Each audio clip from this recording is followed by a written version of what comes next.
Hi, my name is Opeyemi Thomas. My company's name is Roadi, LLC.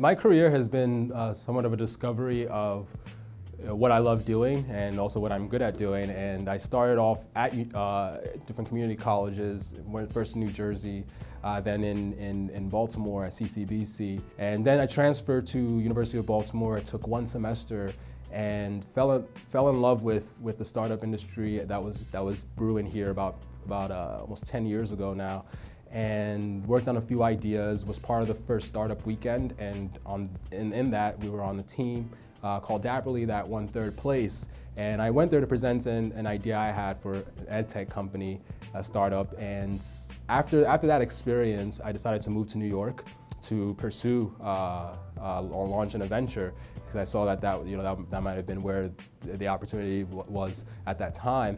But what I recognized was I always wanted to be in the I always wanted to build businesses, to build innovative technology. I would always read about them and even write personal case studies about companies that were emerging. So I really needed to follow my passions. And at that time, I had strayed so far away from it that I was looking at how to essentially get back to doing what I love. And so part of that journey was first making the decision to leave the business of investment advisory and finance and look into how I can start to be a business owner and work in developing high tech products. So part of that was also coming back to so one of the first decisions was coming back to University of Baltimore to finish my undergraduate degree, and in doing so, I was here for about a year and a half, and I found out that they had a entrepreneurship fellowship program that was very interesting. And funny story is, at first I applied to it and I didn't even get an interview. And then a year later, after seeing activities that I had done and presentations that I did, they reached out to me to apply, and then I did, and that was one of the best decisions that I had made, because that provided me a community and a network to have a foundation to begin launching and growing my businesses. And that has really led to where I am today in having a business and a venture that is scalable and something, and working in a field that I love. Yeah, the vision of Roadi came, even just from driving, and I've lived in cities most of my life.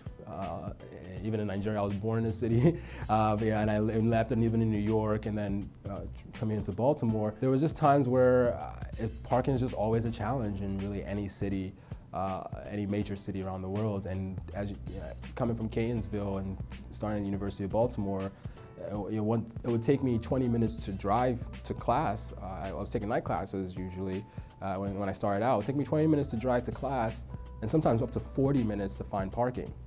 There was a time that it took me so long to find parking, and I only made it to about 30 minutes of the class, and it was about a 3-hour class. So, granted, I was a little late to that class, but it was just it took almost an hour to find parking in that scenario. And I recognize that it's a challenge that people face really, again, in major cities around the world, and even just at the community here at University of Baltimore. And what I had learned from my past is that if you want to create a successful business, you need to solve problems. And the bigger the problem, the bigger the opportunity. So what better problem to solve than one that I was experiencing, and that my friends were experiencing, and that I saw people all over the world were experiencing.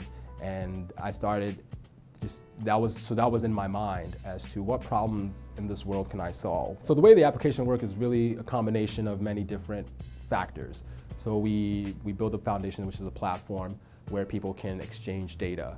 And what we do is make it easy for them to do so. And we do that through crowdsource, making it easy to have crowdsourced data, creating an opportunity for third parties to share data with the platform as well, beyond the drivers who are on the platform. And one thing I like to note about the platform is that all the data that's generated is passive. So unlike many others, there's no manual user input necessary for the application to produce the results that it needs to, and it's always been that way. So everything that we gather is all passive because we want to make it easy for drivers to use the application and find value in it.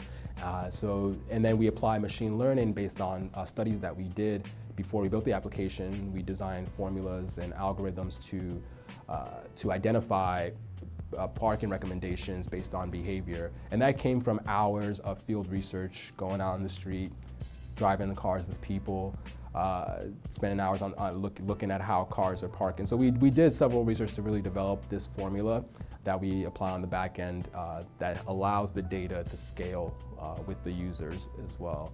So it's like the way the application works is a combination of crowdsourced data, incorporating passively recorded data from drivers and crowdsourced, connecting third parties to share data with the platform and Roadi as well, and then also applying machine learning that's research-based to scale the data. The competitive landscape is, well, for what we focus on and what we look at doing is being a scalable solution.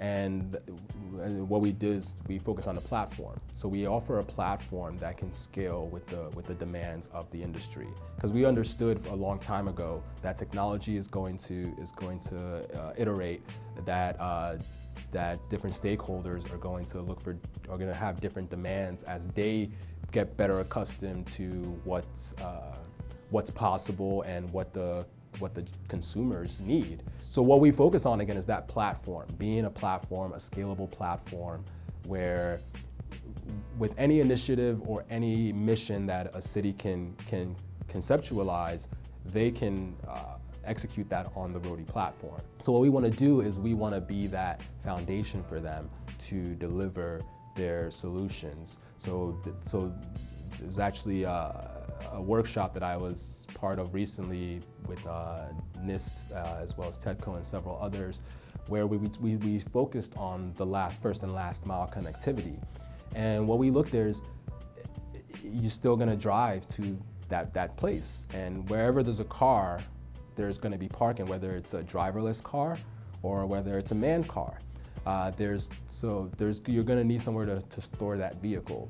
Your cars are parked 98% of the time that drivers own them.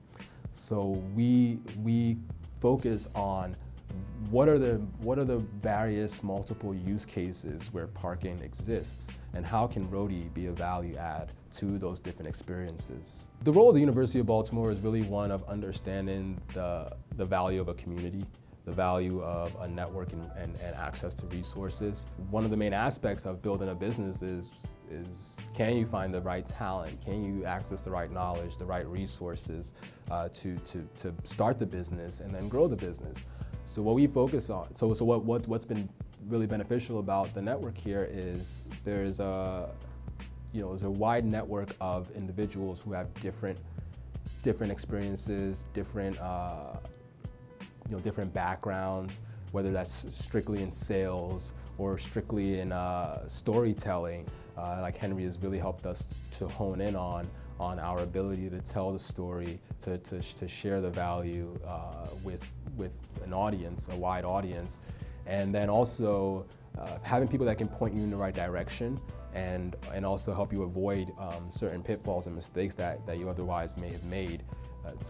All those elements, and I'm probably not even mentioning all of it, but those elements of that community, the diversity of the background is really helpful, has been very helpful in setting the foundation for the company, starting the company, accessing the resources and opportunities that are needed to then grow a company.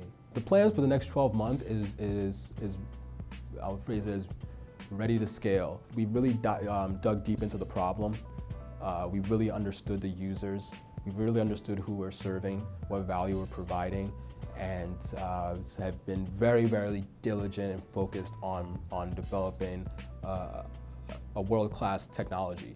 In doing that with a small, nimble team, we haven't really focused as much on scaling and reaching as many people as we possibly can, because we wanted to we wanted to really make sure the technology was delivering that value. And so what we're doing is we're in a place now where we just need to more maintain that and just manage that technology development.